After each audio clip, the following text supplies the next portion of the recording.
Ang isang ehemplo na nagdala ng pera ay si Congressman Eric Yap ng ACT-CIS Party List.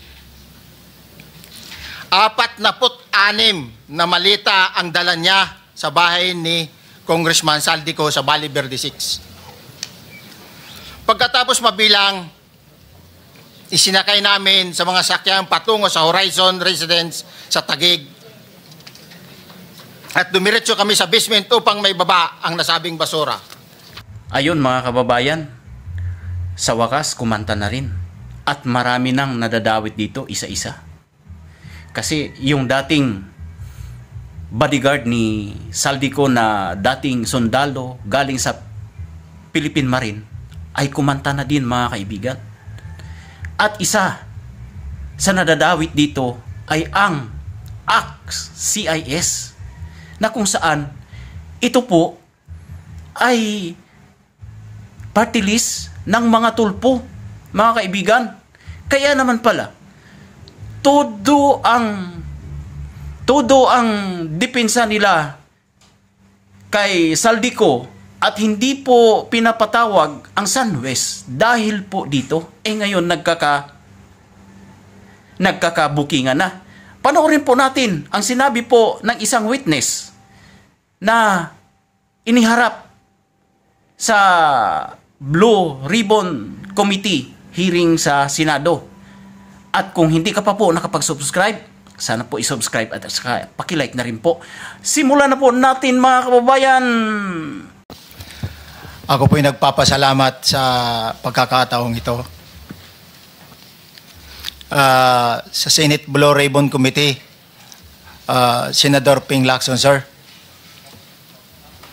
At sa iba pang member na nandito po. Ako po si Orly Gutisa, may asawa, nasa tamang edad, Pilipino, makatapos makapanumpa na ngayon sa umiiral na batas ay nagsasaad at naglalahad ng gaya ng mga sumusunod. Ako po ay lumabas upang magsalita sa isyu na ito. Bilang isang dating sundalo, inaalay ko ang aking buhay para sa ating bansa. Sa pagkakataong ito, nagdesisyon akong magsalita at maglabas dahil ayokong maging masama ang kinabukasan ng aking mga anak, apo ko sa darating na panahon. Ayoko pong naririnig ko at napapanood ko sa pagdinig ng Blue Ribbon Committee. At ngayon ko po napagdugtong-dugtong yung naging partisipasyon ko po sa anomalya at korupsyon na ginawa at lumalabas sa hearing na ito. Yung palang pera na binubuhat namin at dinedeliver mula sa masamang gawain na nagdulot ng baha na ikinamatay ng tao at imbes na gamitin ang pera sa edukasyon, medikal at programa na mapunta lamang pala sa bulsa ng mga politiko. Mabigat po sa akin magsalita dahil may pamilya ako. 4 ang anak ko, nag-aaral pa. May asawa ako at nangangalaga sa aking mga anak at marami akong kasama sa operasyon na may kinalaman sa ibabahagi ko sa inyo. Nagtatrabaho lang po kami ng mga kasama kong sundalo sa Philippine Marines. Huwag sana isipin na aking mga kasama na nagtatraidor ako. Ako sa aming trabaho at pinagsamahan dahil pare-parehas kaming may pamilya at gusto lang naman naming ayusin ang kinabukasan ng bawat isa. Wala akong iniisip na kapahamakan para sa kanila, bagkus ang gusto ko lang maayos ang kinabukasan ng bayan at lahat kami. Noong December 5, 2004, na-hire ako bilang security consultant sa Ako Bicol Party List or AKB kay Congressman Saldico. At nasimula ng duty ko kay Congressman Saldico. Bawat umaga, nagre-report ako sa BGC, sa Horizon, sa Bonifacio Global City, kung saan nakatira si Kong Saldico. Tuwing may duty at detailed ako sa basura, it means itong basura, ito yung box ng pera na pinag-uusapan natin sa kasalukuyan. Mr. Gutesa, mag-stick ka lang sa binabasa mo. Huwag ka nang nag-a-adlib. Ay, Kung ano yung nandito, basahin mo lang. Yes, Your Honor. Tuwing may duty detail ako sa basura, pumupunta kami sa 28 Ladybug Corner, Dragonfly, Valle Verde 6, Pasig City. Tagabuhat lang ako ng malita ng basura. Ang ibig sabihin ng basura ay malita na may lamang pera. Ang bawat malita ay may lamang humigit kumulang 48 million pesos.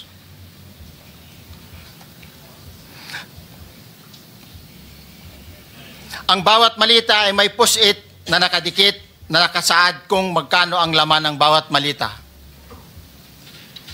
Tuwing may duty detail sa basura, may pumupunta na tao na magdi-deliver ng basura at nire-receive ni John Paul Estrada at Mark Tiksay. Ang mga executive assistant ni Congressman Saldico at sila ang mga detailed sa mga ganyang activities. Ang mga nangyayari kapag duty kami sa basura, kalimitang dinadala sa bahay ni Congressman Saldico sa Valle Verde 6 at tinatanggap naman ni Mark at ni Paul. Pagkatapos naming may baba ang nasabing basura, ipinapasok sa bahay ni Congressman Saldico sa Valle Verde 6 at binibilang ni Mark at ni Paul. Alam ko na ang laman ng malita ay pera sapagkat nakita ko si Paul na binuksan ang malita at inilabas ang laman para bilangin. Ang isang ehemplo na nagdala ng pera ay si Congressman Eric Yap ng AXIS Party List. 46 na malita ang dala niya sa bahay ni Congressman Saldico sa Valle Verde 6. Pagkatapos mabilang, isinakay namin sa mga sakyan patungo sa Horizon Residence sa Taguig. At dumiretso kami sa basement upang may baba ang nasabing basura. Bago ibaba ang nasabing basura, ito, Merong napuputol sa binabasa mo eh. Huwag kang magmadali. Huwag kang magmadali. naputol na, Ulitin mo yung paragraph 20. wala na akong, hindi ko makita na putol na siya.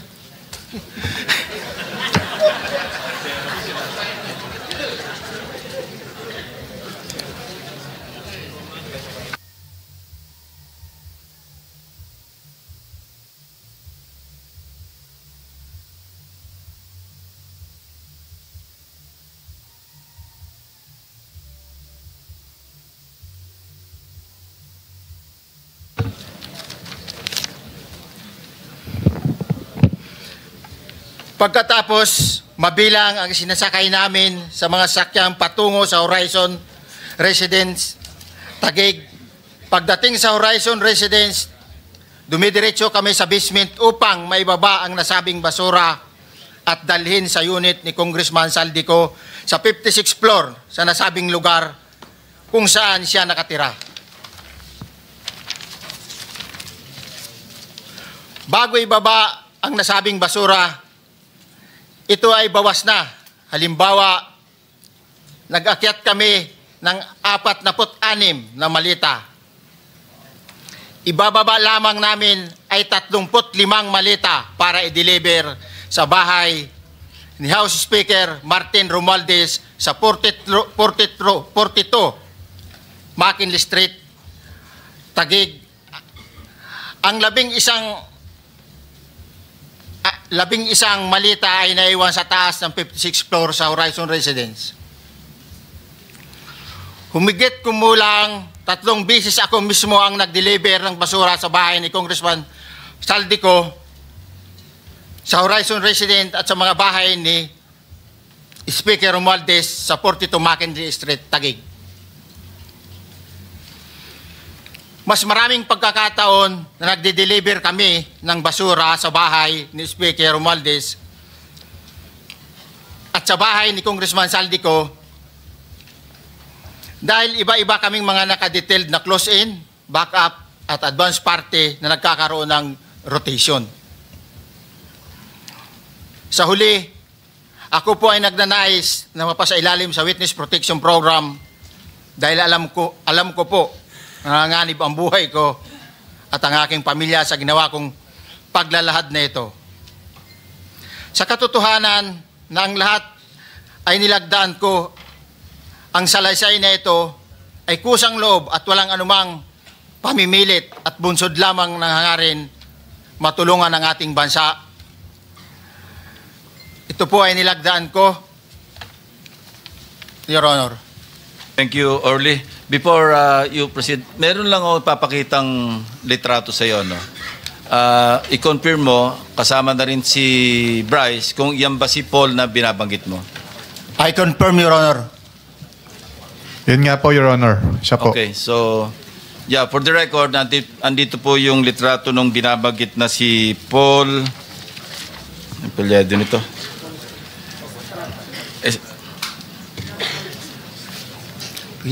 John Paul Estrada, di ba? Yes, Your Honor. Oh, sige. Thank you very much. You may continue, Senator Marcoleta. Thank you, Mr. Chair. Mr. Gutesa, dito sa iyong paglalahad ay gumawa ka ng isang paghalimbawa. Inihalimbawa mo si Congressman Eric Yap, ngunit isang tagpo lang yun eh. Ikaw ay na-hire ni Representative Saldico, sabi mo rito ay December 5, 2024 pa. Yes, Your Honor. Sa pagkakaalam mo, mga ilang beses kayong gumagawa ng bagay na ito. Ibig sabihin, yung pagdi-deliver ng pera, sa natatandaan mo, gaano kadalas ang pagdi-deliver? Kasi ang ginawa mo kanina ay isang example lang. Pwede mo bang ipaliwanag? Your Honor, minsan kasi pag-duty kami, ang actual ko na delivers talaga sa bahay ni Congressman Romualdez is 3. Tapos pag may duty kami, nagkakaroon ng detailed. Minsan namumonitor ko doon sa group chat namin, may basura tayo deliver. Minsan namumonitor ko siya is 3 times a week ang delivery doon sa Forbes, sa bahay ni Kong Romualdez. Yung pera minsan nanggagaling lang doon sa horizon sa taas, ibinababa. Tapos may detail lang na tao, namumonitor ko naman sa GC namin. Kaya nalalaman ko yung movement ng tropa, kung ano yung sinasabing basura ng delivery. Your Honor. So yung delivery o yung movement ng tropa nagaganap average 3 times a week. 3 times a week, Your Honor. Nagsimula noong December 2024. Yes, Your Honor. Hanggang ngayon ba ay naglilingkod ka pa kay Representative Saldico? Sa kasalukuyan po ay nag-resign po ako noong August 5, itong taon po na ito.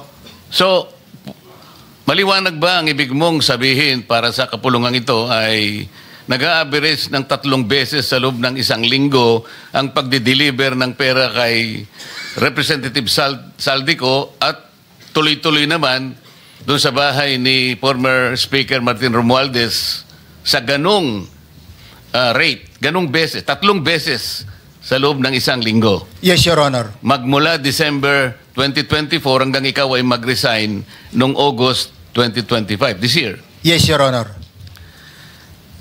Mr. Chair, Senator Marcoleta, short Yes, interjection. with the permission of Senator Marcoleta. Thank you, may proceed. Mr. Chair.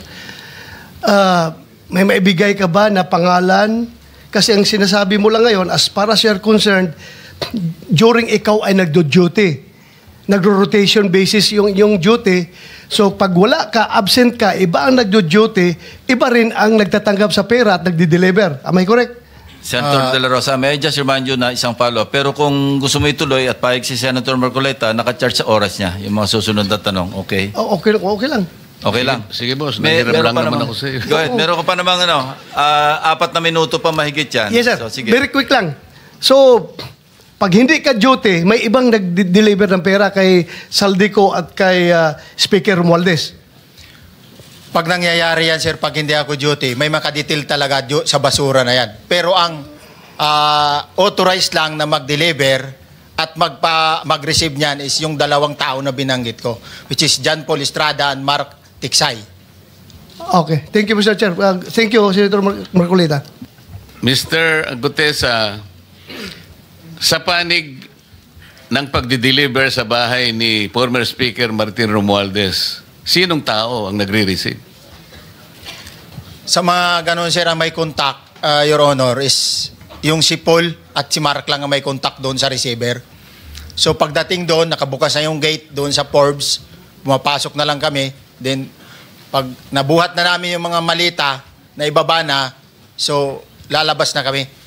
Wala na kaming basta may deliver lang namin yung mga basura doon sa bahay, wala na kaming noon, Your Honor.